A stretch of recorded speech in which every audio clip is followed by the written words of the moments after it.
महात्मा बुद्ध ने कहा था, एक जंगली जानवर की तुलना में एक धोखेबाज और दुष्ट मित्र से अधिक डरना चाहिए, क्योंकि जानवर केवल आपके शरीर को नुकसान पहुंचाता है, लेकिन एक धोखेबाज मित्र आपकी बुद्धि को नुकसान पहुंचाता है। भरोसा एक ऐसी भावना है जो धीरे धीरे बढ़ता है और एक समय के बाद यह इतना मजबूत हो जाता है कि इंसान किसी को भी आंख बंद करके विश्वास करने लगता है, और अंत में ऐसी स्थिति आ जाती है कि एक ना एक दिन उस विश्वास को धोखे का सामना करना पड़ता है। वास्तव में यह संसार धोखे पर चल रहा है। अनजाने में भी हम किसी ना किसी को धोखा देते रहते हैं और लोग भी हमें धोखा दे रहे हैं।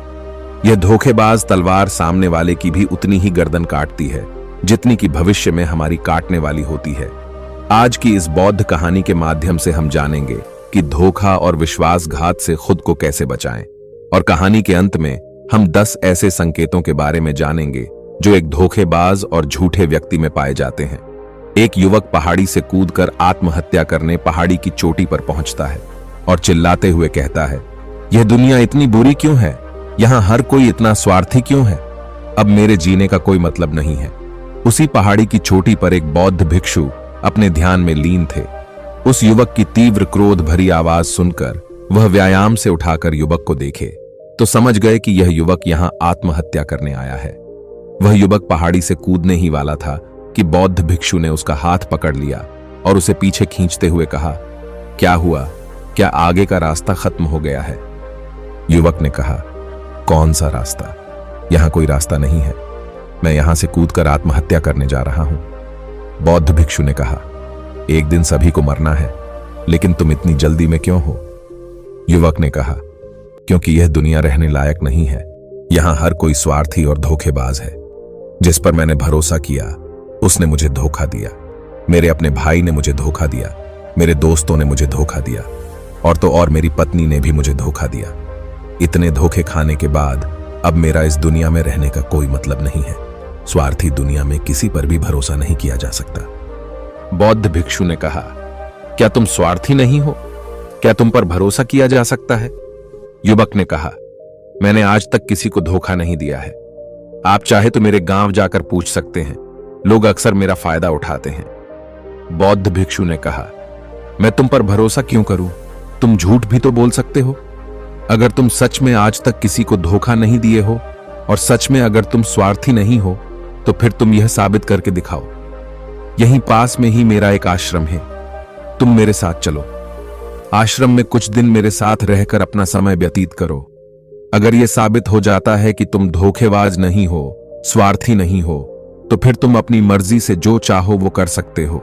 और अगर यह पता चला कि तुम भी दूसरों की तरह धोखेबाज हो तो फिर तुम्हें दूसरों को दोष देते हुए अपना जीवन नष्ट करने का कोई अधिकार नहीं है। युवक ने कुछ सोचने के बाद भिक्षु के साथ आश्रम की ओर चल पड़ा। वहां पहुंचकर युवक ने देखा कि बौद्ध भिक्षु के आश्रम में काफी सारे शिष्य ज्ञान की अध्ययन करने ठहरे हुए थे। बौद्ध भिक्षु को वे सब सम्मान के साथ गुरु मान रहे थे। भिक्षु ने युवक से कहा, तुम भी आज से इन्हीं के साथ मिलकर आश्रम में रहोगे। युवक ने भी उसी दिन से दूसरे शिष्यों की तरह बौद्ध भिक्षु को अपना गुरु मानते हुए आश्रम में रहने लगा। दूसरे शिष्यों के साथ मिलकर वो भी भिक्षा मांगने चला गया।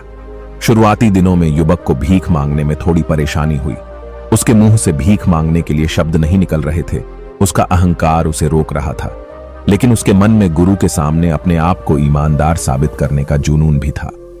यूं ही दिन बीतता गया। युवक ने भी बाकी शिष्यों की तरह गुरु की सभी आज्ञा का पालन करता था।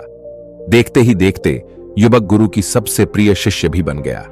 एक दिन यूं ही गुरु और शिष्य आश्रम में घूमते हुए ज्ञान की चर्चा कर रहे थे। गुरु ने शिष्य को अपनी कुटिया के पास लेकर झोपड़ी की तरफ इशारा करते हुए कहा, वहां ऊपर देखो, एक बर्तन लटका हुआ है। उस बर्तन में जहर छिपा हुआ है और वो जहर इतना खतरनाक है कि किसी व्यक्ति को अगर उस बर्तन में खाने दे दिया जाए तो व्यक्ति बहुत आसानी से मर सकता है और किसी को पता भी नहीं चलेगा कि उसकी मृत्यु कैसे हुई। शिष्य ने कहा, लेकिन गुरु, आप मुझे यह सब क्यों बता रहे हैं? गुरु ने कहा, मैं तुम्हें केवल चेतावनी दे रहा हूं कि गलती से भी उस बर्तन में कभी मत खाना। देखते देखते कुछ दिन और बीत गए। गुरु के उम्र के साथ साथ उनकी सेहत भी दिन व दिन खराब होते जा रहा था। एक दिन गुरु ने आश्रम के सभी शिष्यों के सामने यह घोषणा करवा दी कि मेरी मृत्यु के बाद मेरा सबसे प्रिय और विश्वस्त शिष्य अर्थात उस युवक ही इस आश्रम की बागडोर को संभालेगा। तुम सभी उसके अधीन रहकर ज्ञान की अध्ययन करोगे और मुझे विश्वास है कि मेरा प्रिय शिष्य ही इस आश्रम को बेहतर तरीकों से चला पाएगा। शिष्य ने भी कहा, गुरु, यदि आपकी यही इच्छा है तो आपकी खुशी की जिम्मेदारी उठाने के लिए मैं तैयार हूं। कुछ दिनों के बाद गुरु बीमार पड़ गए। धीरे धीरे दिन बीतते गए और उस युवा शिष्य के मन की बेचैनी बढ़ती गई। आश्रम पर जल्द से जल्द कब्जा करने की उसकी चाहत भी बढ़ने लगी। वह हर सुबह गुरु के पास दर्शन के लिए जाता था। कुछ दिन यूं ही बीतता गया और समय के साथ साथ गुरु की सेहत भी धीरे धीरे बेहतर होने को आया। ये देख शिष्य की सब्र का बांध टूटने लगा। उसकी रातों की नींद हराम हो गई।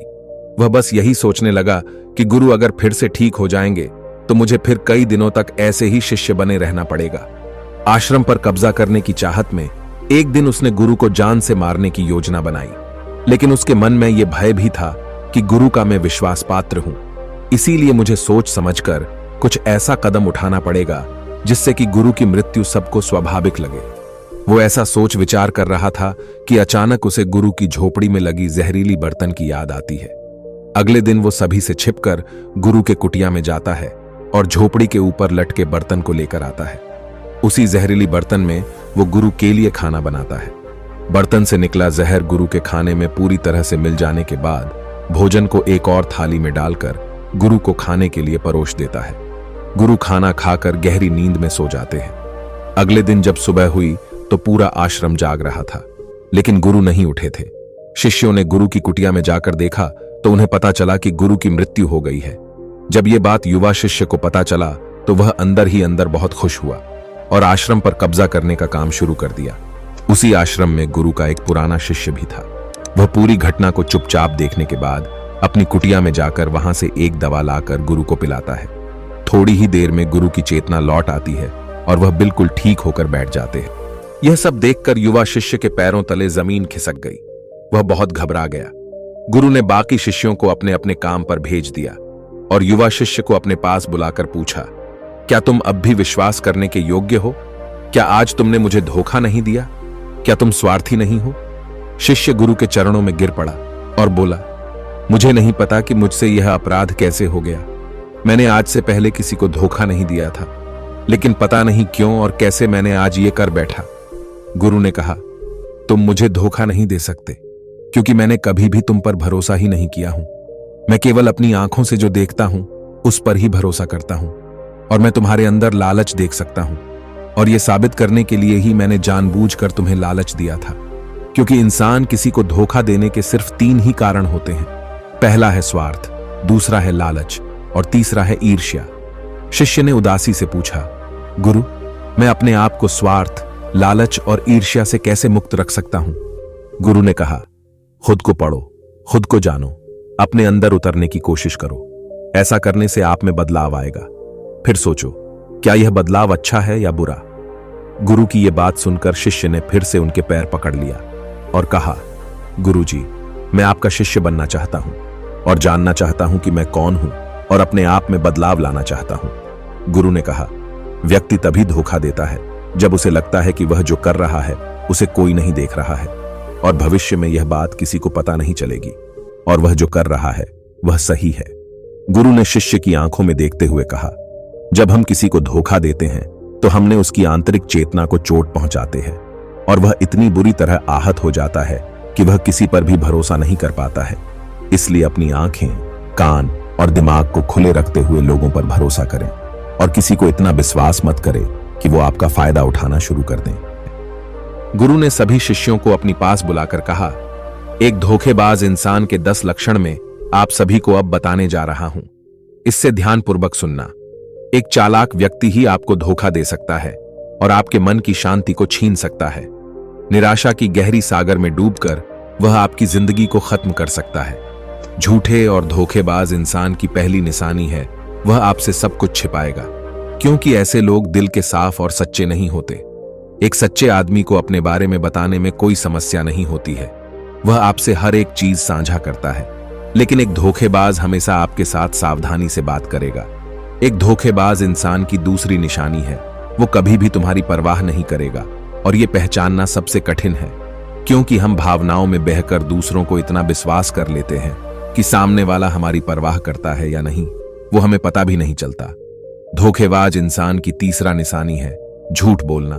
उसके अपने शब्द खुद से मेल नहीं खाते, उसकी जुबान हमेशा बदलती रहती है। एक धोखेबाज इंसान की चौथी निशानी यह है कि वो तुम्हारी सामने तुम्हारा तारीफ करेगा, लेकिन पीठ पीछे सम्मान नहीं देगा और कभी भी तुम्हें उतना महत्व नहीं देगा जितना तुम उसे देते हो। पांचवां संकेत यह है कि एक धोखेबाज इंसान किसी भी विषय पर बातें ज्यादा करेगा, लेकिन उसे काम में करके नहीं दिखा पाएगा, क्योंकि ऐसे लोग झूठ और बड़बोलापन के साथ अपना जीवन जीते हैं। एक धोखेबाज हमेशा उसकी बड़बोलापन से तुम्हें गलत काम करने के लिए प्रोत्साहित करेगा, क्योंकि आपको दुविधा में डालना ही उसका लक्ष्य है। धोखेबाज इंसान को पहचानने का एक और निशानी यह है कि वो तुम्हारी बातों का कभी कदर नहीं करेगा और ना ही उसकी स्वार्थ से बाहरी बातों को ध्यान से सुनेगा। सातवीं निशानी यह है कि स्वार्थी इंसान के पास हर चीज के लिए समय होगा, लेकिन आपके लिए उसके पास कभी समय नहीं होगा। वह आपसे तभी बात करेगा जब उसकी मतलब की ही कोई बात हो। आठवां संकेत यह है कि स्वार्थी लोग कभी भी आपके प्रति समर्पित और प्रतिबद्ध नहीं रहेगा। ऐसे लोग कभी भी तुम्हें समर्थन नहीं करेंगे, चाहे समय कैसा भी हो। वो सिर्फ और सिर्फ अपनी शर्तों के साथ ही आपके साथ रहेंगे। नौवां संकेत है ऐसे लोग हमेशा आपको चोट पहुंचाएंगे। एक धोखेबाज इंसान के साथ जीवन बिताना आपको हमेशा भारी और बोझिला महसूस होगा। दसवां और आखिरी संकेत यह है कि स्वार्थी लोगों के जीवन में सरल और सीधे व्यक्तियों की कोई खास जगह नहीं है। वे जब चाहें आसानी से अपनी जिंदगी से तुम्हें बाहर निकाल सकते हैं और उन्हें इससे कुछ भी फर्क नहीं पड़ेगा। प्यार ईश्वर का दिया हुआ उपहार है और यह दुनिया प्यार पर ही टिकी है। अगर कोई गलत इंसान आपके प्यार को नहीं समझ पाया तो इसका मतलब यह नहीं है कि इस दुनिया में प्यार नहीं है। उम्मीद करते हैं वीडियो अच्छा लगा होगा। हमारी और वीडियोस देखने के लिए चैनल को सब्सक्राइब और वीडियो को लाइक करें। धन्यवाद।